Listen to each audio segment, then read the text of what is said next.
Feu vert à la transhumance politique, la mauvaise pratique refait surface, la haute cour constitutionnelle prend parti. Pour l'Antrakutumang, c'est l'idéologie politique même qui est bafouée. Le député ne peut être lié par aucun ordre émanant de ses électeurs. La pratique politique n'est pas la seule à avoir été transgressée. C'est le citoyen même, détenteur du pouvoir, qui a été dévalorisé par l'avis de la HCC. Un avis qui viole encore une fois la loi fondamentale qui est déjà claire à ce sujet. Devant une telle pratique, les Verts ne sont pas allés par quatre chemins pour dénoncer un régime sans éthique. Les groupes parlementaires constituent l'expression organisée des partis et formations politiques au sein de l'Assemblée et permettent aux députés de se regrouper en fonction de leur affinité. Censée être un gardien du respect de la Constitution, la Haute Cour constitutionnelle déçoit aujourd'hui plus d'un.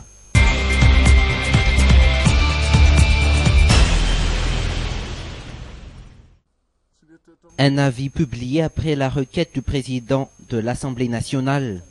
Un avis portant sur le statut des groupes parlementaires, mais qui a également servi à la Haute Cour constitutionnelle pour supprimer le mandat impératif.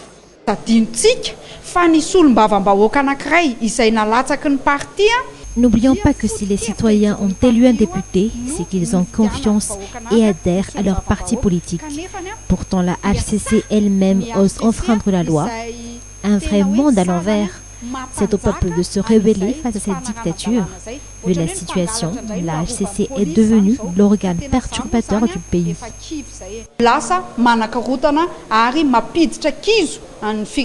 Pour bétonner son avis, Jean-Éric Rakotoarso et consorts fait même référence à l'article 71 de la Constitution.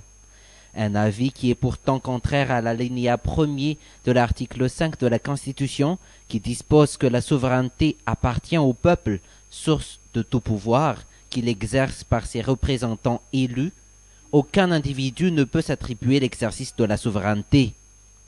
Concernant les groupes parlementaires, la Haute Cour, censée être le gardien du respect strict de la Constitution, donne faveur aux transhumants et les donne par la même occasion carte blanche. Et quelle éthique peut confirmer qu'un député HVM peut provenir du parti MAPAR? Certains ne cessent d'enfreindre la loi constitutionnelle. Certains veulent-ils peut-être détruire la loi constitutionnelle ou détruire certains partis politiques? Vu la situation, il n'y a plus d'éthique politique à Madagascar.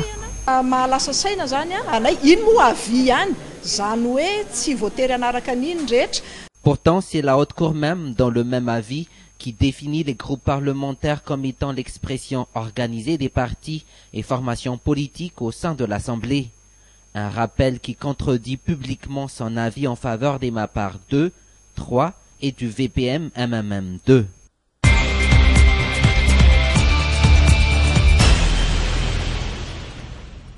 Avec une forte conviction à apporter ses atouts pour le développement de la ville d'Émile, Rama Falir figure parmi ceux qui convoitent le siège du premier magistrat de la ville. Seulement, se porter candidat n'est nullement évident pour ce père de famille. Le premier problème, la lourde formalité à remplir. Le problème se situe sur l'inaccessibilité des lieux, mais aussi les problèmes administratifs, mais aussi le regroupement de tous les dossiers nécessaires. Concernant l'état 211 bis, la plupart de nos conseillers n'ont pas un travail fixe, donc ils ne peuvent pas se permettre de payer les 120 000 arias requises qui se verront être multipliées par 3 avant de pouvoir être nommés conseillers. Il n'est pas le seul. Presque tous les candidats dans tout Madagascar rencontrent le même problème. La procédure pour disposer de l'état 211 bis est considérablement compliquée et coûteuse.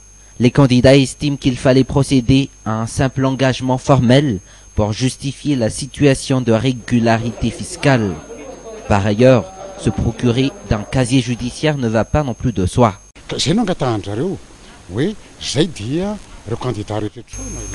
Tous les candidats et conseillers devront donc prendre un engagement et de payer l'état 211 bis.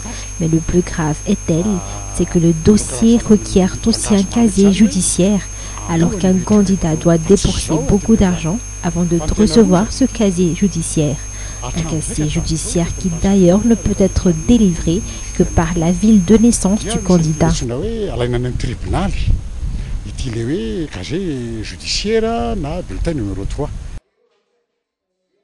Problèmes financiers, lourdes formalités des dossiers à remplir, retard considérable à fixer le nombre des conseillers municipaux, des anomalies dénoncées à 7 jours de la clôture du dépôt de candidature.